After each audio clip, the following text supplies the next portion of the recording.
My little Champs and little graduates. అసలు మిమ్మల్ని చూస్తుంటే నాకు ఈర్ష్యాగా ఉంది. నేను డిగ్రీలో కూడా నాకు ఇవ్వలేదు, డిగ్రీలో ఇస్తా అన్నారు, డిగ్రీలో కూడా ఇవ్వలేదు, ప్రోగ్రామ్ చేయలేదు. మీరు జస్ట్ 3 ఇయర్స్కి యూకేజీ కంప్లీట్ కానీ ఇంకా చక్కటి ప్రోగ్రామ్ చేసుకుంటున్నారు. మీరు రియల్లీ యూఆర్ ఏ గ్రేట్. ఎందుకు మీరు గ్రేట్ అంటే you are my Sudiksha kids, Sudiksha champs. Last year నేను ఒక బ్యాచ్ పంపించాను, కానీ వాళ్ళు ఏంటంటే ఎల్కేజీలో కొంతమంది, యూకేజీలో కొంతమంది వచ్చారు. కానీ పర్ఫెక్ట్గా నా దగ్గర మోల్డ్ అయ్యి నా దగ్గర రెడీ చేసుకున్న పిల్లలు వీళ్ళు. అంటే నా మోల్డింగ్ అంటే సుదీక్ష కిడ్స్ వాళ్ళ సిస్టంలో వీళ్ళని డెవలప్ చేసుకున్నాం మేము. చాలా పర్ఫెక్ట్గా తయారయ్యారు. దాంట్లో హ్యాపీగా ఫీల్ అవుతున్నాను, ఎందుకంటే ఇప్పుడు పేరెంట్స్ మాట్లాడారు, ప్రతి ఒక్కరు కూడా హ్యాపీగా ఉన్నట్టుగా చెప్తున్నారు. కానీ నాకు ఇక్కడ చిన్న ఇంకొంచెము నాకు హ్యాపీ అనిపించట్లేదు. ఎందుకంటే కంప్లీట్గా ఫుల్ఫిల్ చేసినట్టుగా నేను అనుకోను ఎప్పుడే, కానీ 100% నేను సక్సెస్ అయినట్టు నేను అనుకోను. ఎందుకంటే కొంచెం చెప్పాలి, ఇంకా సజెషన్స్ కూడా పిలిస్తే ఇంకా కూడా నేను నేర్చుకొని ఇంకా పిల్లలకంటే ఫ్యూచర్ బ్యాచెస్కి ఇంకా ఎక్కువ పర్ఫెక్ట్ తయారు చేయడానికి నాకు అవకాశం ఉంటుంది. ఇప్పుడు ఇలా చేయడం వల్ల ఏమవుతుంటే ఓకే నేను పర్ఫెక్ట్. అసలు సుదీక్ష అనేది వాస్తవంగా చాలా స్ట్రగుల్తో వచ్చింది మేడం.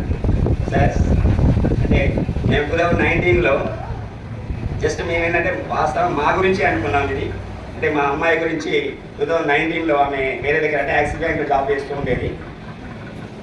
ఆ టైంలో వెళ్ళి రావడం అదంతా ప్రాబ్లం అవుతుంది.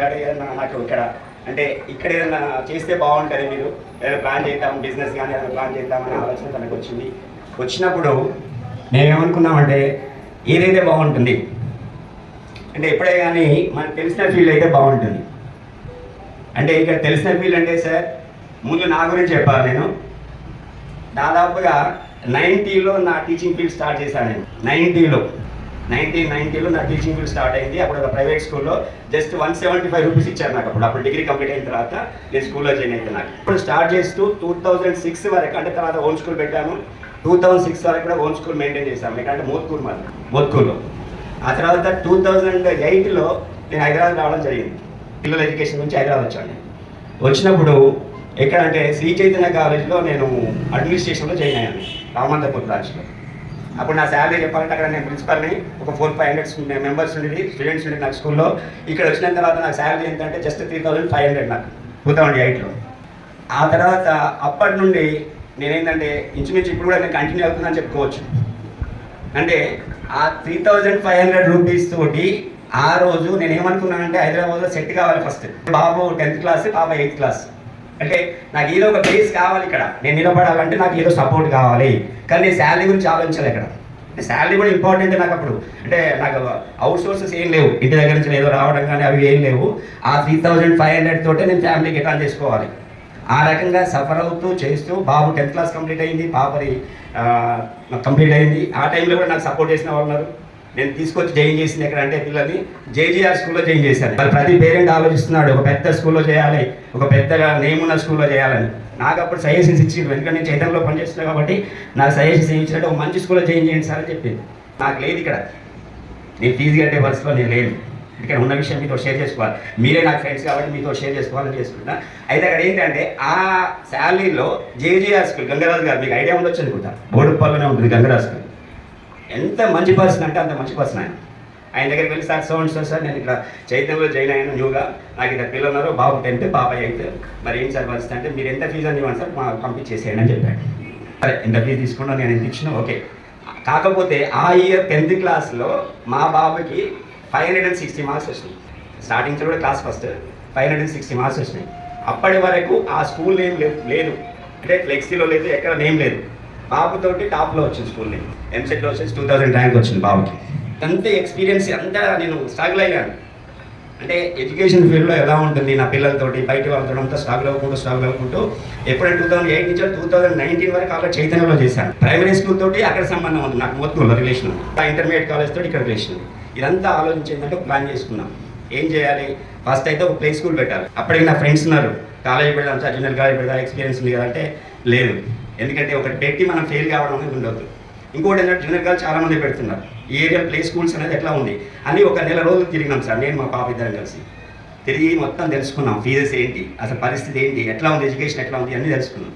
తెలుసుకున్న తర్వాత మేమేం ఆలోచించినామంటే ఫీజు చాలా ఉన్నాయి, ఎడిఫై చూసినాం, యూరోకిడ్స్ చూసినాం. చాలా ఫేస్ ఉన్నాయి. అంటే ఈవెన్ నర్సరీకే 40-45 లెవెల్లో తీసుకుంటున్నారు.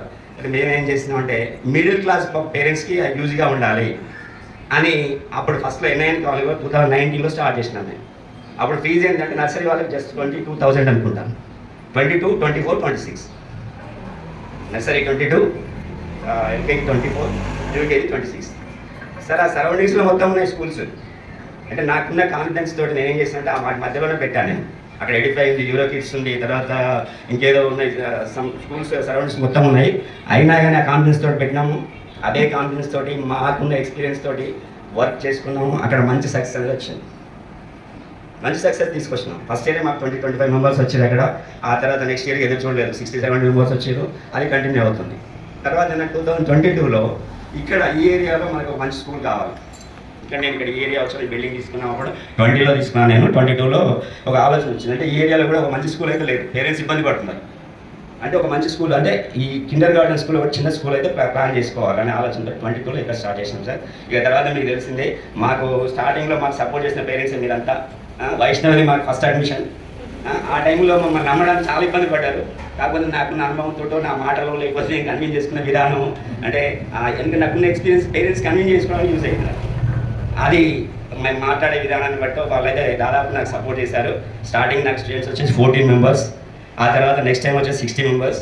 ఈ ఇయర్ కూడా ఏదో దుష్టశక్తులు అన్నీ వచ్చినాయి. ఏదో స్కూల్ పెట్టి ఒక ఆయన 10,000 ఇస్తా, ఒక ఆయన 5,000 ఇస్తా అని టోటల్ మనల్ని టార్గెట్ చేసి మన పిల్లల్ని తీసుకుపోయింది 20 మందిని. మన పిల్లలు కూడా పట్టుకుపోయింది. అయినా కానీ నాకు ఏం లాస్ కాలేదు. ఫైనల్గా నాకు 70 మెంబర్స్ మళ్ళీ వచ్చారు ఇయర్. అంటే నేను ఒకటే అనుకున్నాను సార్, నా వర్క్ నాకు నమ్ముకున్నాను. నేను ఎవరో ఏదో చేస్తారని కాదు, ఎవరో మనం చెడగొట్టాలని చూస్తే అయ్యేది కాదు. ఆ రోజు కూడా చెప్పాను. నా టీచర్స్ అన్నారు, ఏమన్నారంటే సార్ స్ట్రెంత్ తగ్గుతుంది సార్, ఈసారి ఏంటి పరిస్థితి, మీకు ఎందుకండి, మీరు ఎందుకు ఆలోచిస్తున్నారు, మీకు శాలరీ నేను టైంకి ఇస్తాను, నేనే ఆలోచించలేదు స్ట్రెంత్ గురించి, మీరు ఎందుకు ఆలోచిస్తున్నారు అంటే పాపం వాళ్ళు ఏంటంటే మన ఇన్స్టిట్యూషన్ గురించి ఆలోచిస్తున్నారు కాబట్టి, వాళ్ళకి మన ఫ్యామిలీ మెంబర్స్ అయిన కాబట్టి వాళ్ళు ఏంటంటే ఫీల్ అయ్యారు, అరే ఎందుకు సార్ ఇట్లా అవుతుంది అంటే. అవుతుంది మేడం, కామన్ ఇది, ఈరోజు కాంపిటీషన్ డేస్ ఇది. రేపు పొద్దున మరి మార్నింగ్ నా పక్క కూడా పెట్టవచ్చు వాడు వచ్చి స్కూలు. కానీ మన కాన్ఫిడెన్స్ లెవెల్ తగ్గొద్దు, మన వర్క్ తగ్గొద్దు, మన షైనింగ్ తగ్గొద్దు, మనం ఇంకా హార్డ్ వర్క్ చేసుకోవాలి, ఇంకా చేయాలని చెప్పి ఈసారి కొత్త ప్లాన్ చేసుకున్నాం. మళ్ళీ అంతకుముందు 2:30 వరకే ఉండేది పిల్లలకి, ఎల్కేజీ యూకేజీ వాళ్ళకు. ఈసారి ఏం చేసినాం 3 వరకు పెట్టి, ఇవాళ మా దగ్గర ప్రోగ్రామ్స్ కూడా మీకు తెలుసు. ఎవ్రీ వీక్ సాటర్డే యాక్టివిటీ ఉంటుంది, డే వైజ్ యాక్టివిటీ ఉంటుంది.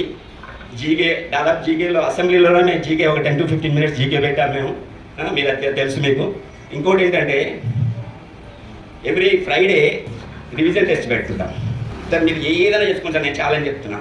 మీరు ఈ బోడుపల్లి ఏరియాలో కానీ ఏడా కానీ ఈ పిల్లలకి ఎవ్రీ వీక్ రివిజన్ టెస్ట్ ఉంటుందేమో మీరు ఒక్కసారి తెలుసుకోండి, ఛాలెంజ్. అయితే ఇది నా ఐడియా ఎక్కడంటే ఇంటర్మీడియట్ ఐడియా నాకు, ఇక్కడిది కాదు. ఇంటర్మీడియట్లో మేము ఏం చేసేవాళ్ళం అంటే ఎవ్రీ వీక్ పిల్లలతో రాయించుకునేవాళ్ళం, సిలబస్ ఎట్లా ఉంది ఏంటి అనేది రాయించుకున్నాను, స్కెడ్యూల్ రాయించుకున్నాను. అది నేను ఏంటంటే ఇక్కడ ఎందుకు వచ్చింది నాకు ఐడియా అంటే, నేను ఎవ్రీడే క్లాస్కి వెళ్ళట్లేదు, పిల్లల గురించి నాకు తెలియదు. ఫర్ ఎగ్జాంపుల్ మీరు వస్తారు సార్ మా పాప పరిస్థితి ఏదైనా మీరు అడుగుతారు, నాకు తెలియాలిగా, నాకు తెలియాలంటే ఎట్లా తెలుస్తుంది సార్. అంటే ఎవ్రీ వీక్ నేను వాళ్ళది ఇంప్రూవ్మెంట్ చూసుకున్నాను అనుకోండి, క్లియర్గా ఉంటుంది నాకు. ఓకే లాస్ట్ ఇయర్ ఏబీ వచ్చింది, నర్సరీ వాళ్ళు ఈసారి సిడి వరకు వచ్చిండ్రు, లేకపోతే లాస్ట్ ఇయర్ ఇది ఉంది, ఈసారి 1 to 3 ఇక్కడి వరకు వచ్చినాయి. ఇవన్నీ క్లియర్గా ఉండడానికి అని చెప్పి నేను ఎవ్రీ వీక్ టెస్ట్ పెట్టిస్తాను కంపల్సరీ. మీకు తెలుసు అనుకుంటా ఆ విషయం కూడా. ఇంకా మేము ఈ బుక్స్ విషయంలో కూడా, పబ్లిషర్స్ విషయంలో కూడా చాలామంది వచ్చారు మా దగ్గరికి. అయితే నేను ఒక 10-15 మంది దగ్గర బుక్స్ తీసుకున్నాను. మా అమ్మాయి ఇద్దరైనా పడ్డాయి, రెఫర్ చూసి చూసి చూసి ఏది స్టాండర్డ్ ఉందో అదే తీసుకున్నాం, బాగా గుర్తుపెట్టుకోండి ఇక్కడ. ఎందుకంటే మన బుక్స్ స్టాండర్డ్ కానీ, మన బుక్స్ కానీ ఈ మీకు సరౌండింగ్స్ దగ్గర కనిపించాలి, అవి కూడా నేను చాలా చెప్తాను. ఎందుకంటే నేను ఇవాళ మామూలు బుక్స్ తీసుకోవచ్చు, నర్సరీ ఉందండి, ఆల్ఫాబెట్స్గా నేర్చుకోవడం జస్ట్ మామూలుగా దొరుకుతాయి. కానీ దాంతోపాటు యాక్టివిటీస్ ఇవన్నీ కావాలి, టీచర్స్ కైనా నేర్పుకుందాం, కానీ దాని ద్వారా పిల్లలకు కూడా నేర్వాలి, పిల్లలకి స్టాండర్డ్స్ కావాలి. ఎందుకంటే నా తర్వాత పిల్లలు ఎక్కడికి వెళ్తారు, పెద్ద స్కూల్స్కి వెళ్తారు ఎట్లా. ఎందుకంటే ఈ రోజుల్లో పేరెంట్ ఏంటంటే హై లెవెల్ ఆలోచిస్తున్నాడు, ఒక మంచి స్కూల్కి వెళ్ళాలని ఆలోచిస్తున్నాడు. అక్కడ వెళ్ళిన తర్వాత ఫెయిల్ అయింది అనుకోండి, బాగుంటుంది కదా, మా స్కూల్ నేమ్ పోతుంది కదా. ఆ రకంగా ఆలోచించి ఆ బుక్స్ కూడా మేము పబ్లిషర్స్ కూడా ఆ రకంగా ఫండమిక్స్ పబ్లిషర్స్, అది మేము చాలా స్టాండర్డ్స్ అవి తీసుకున్నాం మేము.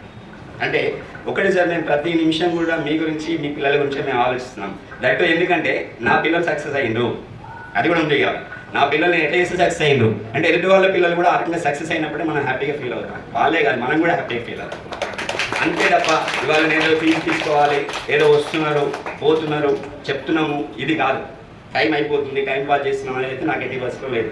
ఇప్పుడు నేనే ముందే కాదు, నా తర్వాత మా టీచర్స్తో మాట్లాడుతున్నా మీకు అదే చెప్తాను. ఎందుకంటే నేను మీరు మీ ఫేస్లో నాకు హ్యాపీగా కనపడాలి, నా పేరెంట్స్ హ్యాపీగా వెళ్ళిపోవాలి నా దగ్గర నుంచి. ఇంకొక విషయం ఏంటంటే నేను మీకు తెలుసు స్ట్రెంత్ విషయంలో కూడా నేను చాలా జాగ్రత్తగా చేస్తాను. నాకు వచ్చే స్ట్రెంత్ సార్ నిజంగా చెప్తున్నా, నేను ఈ పాటికి పైన బిల్డింగ్ వేసి పైన రూమ్స్ వేసి నేను నింపుకోవచ్చు. రూమ్కి వేయడానికి నాకు ఉంది, రూమ్కి వేయడానికి నాకు సపోర్ట్ ఉంది, రూమ్లో వేసుకోవచ్చు నింపుకోవచ్చు. కానీ నా ఉద్దేశం అది కాదు. కావాల్సిన లిమిటెడ్ స్ట్రెంత్ కావాలి, ప్రతి ఒక్కరు సక్సెస్ కావాలి నా దగ్గర.